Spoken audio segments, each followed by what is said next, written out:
Hi friends, എല്ലാവർക്കും ജിജാസ് കിച്ചണിലേക്ക് സ്വാഗതം. ഇന്ന് ഞാനിവിടെ ഉണ്ടാക്കാൻ പോകുന്ന ഒരു മക്രോണിയാണ്. മക്രോണി ഉണ്ടാക്കാൻ വേണ്ടി ഞാനൊരു പാത്രം വെള്ളം തിളപ്പിക്കാൻ വെച്ചിട്ടുണ്ട്. വെള്ളം നന്നായിട്ട് തിളച്ചിട്ടുണ്ട്. അതിലേക്ക് ഞാനൊരു 1/2 കിലോയോളം ഉണ്ട് മക്രോണി. അതിട്ട് മക്രോണി വേവിക്കണം നന്നായിട്ട്.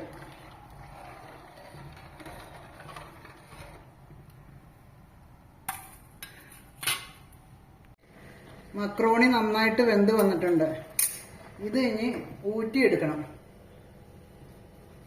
മക്രോണിയുടെ വെള്ളമൊക്കെ ചൂടുവെള്ളമൊക്കെ ഊറ്റിക്കളഞ്ഞ് നന്നായിട്ട് പച്ചവെള്ളത്തിൽ കഴുകി നന്നായിട്ട് എടുക്കണം. അതിൻ്റെ പശയെല്ലാം പോകാനായിട്ടാണത്. എന്നിട്ട് ഇച്ചിരി ഓയിൽ ഒഴിച്ച് ഇത് നന്നായിട്ട് ഇത് ഒട്ടിപ്പിടിക്കാണ്ടിരിക്കാനാണ് ഇങ്ങനെ കാണിക്കണത്. ഇങ്ങനെ വെക്കണം.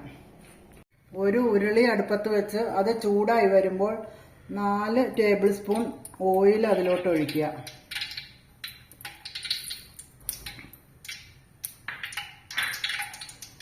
അത് ചൂടായിട്ട് വരുമ്പോൾ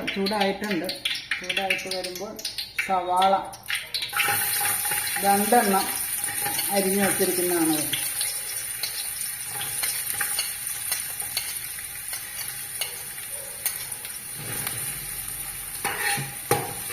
കുറച്ച് ഉപ്പിടുക.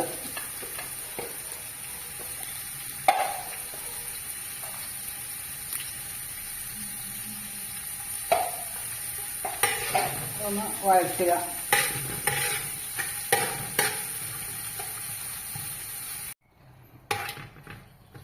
സവാള നന്നായിട്ട് മൂത്ത് വന്നിട്ടുണ്ട്. അതിലേക്ക് മുളക് പൊടി, മല്ലിപ്പൊടി, കുരുമുളക് പൊടി എല്ലാം 1 ടീസ്പൂൺ വീതം ഇട്ട് ഒന്ന് പയ്യെ മൂപ്പിക്കുക.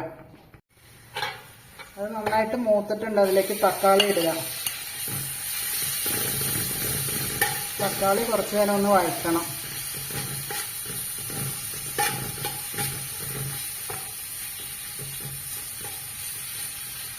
തക്കാളി നന്നായിട്ട് വഴന്നു വന്നിട്ടുണ്ട്. അതിലേക്ക് ആവി കയറ്റി വെച്ചേക്കണ ബീൻസും ക്യാരറ്റും, ഒരു 5-8 ബീൻസും 2 ക്യാരറ്റും ആവി കയറ്റി വെച്ചേക്കണതാണ്. ക്യാരറ്റും ബീൻസും ഒക്കെ നന്നായിട്ട് വഴന്നു വന്നിട്ടുണ്ട്. അതിലേക്ക് ചിക്കൻ ഞാൻ മഞ്ഞൾപ്പൊടിയും കുരുമുളക് പൊടിയും ഉപ്പിട്ട് ഒന്ന് വേവിച്ചതാണ്. എല്ലില്ലാതെ എടുത്തേക്കണതാണ്. ഒരു 4-5 കഷ്ണമുണ്ട്. അതും ഇട്ട് നന്നായിട്ടൊന്ന് ഇളക്കുക. ഇത് നന്നായിട്ട് വഴന്നു വന്നിട്ടുണ്ട്. ഈ സമയത്ത് വേണമെങ്കിൽ ചില്ലി സോസും സോയാ സോസും ടൊമാറ്റോ സോസും ഒക്കെ ഒഴിക്കാം. ഞാനിപ്പോൾ ഇതിൽ ഒഴിക്കണമൊന്നുമില്ല. ഇനി ഇതിലേക്ക് മക്രോണി ഇട്ട് നന്നായിട്ട് മിക്സ് ചെയ്തെടുക്കുക.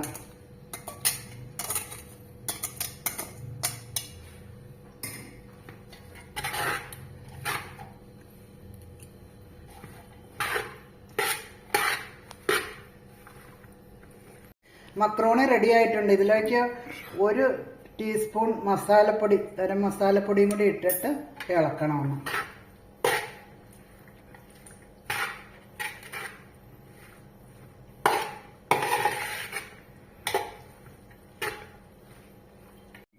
മക്രോണി ഇവിടെ റെഡി ആയിട്ടുണ്ട്. എൻ്റെ വീഡിയോ ഇഷ്ടപ്പെട്ടാൽ എല്ലാവരും ലൈക്ക് ചെയ്യണം, ഷെയർ ചെയ്യണം, സബ്സ്ക്രൈബ് ചെയ്യണം.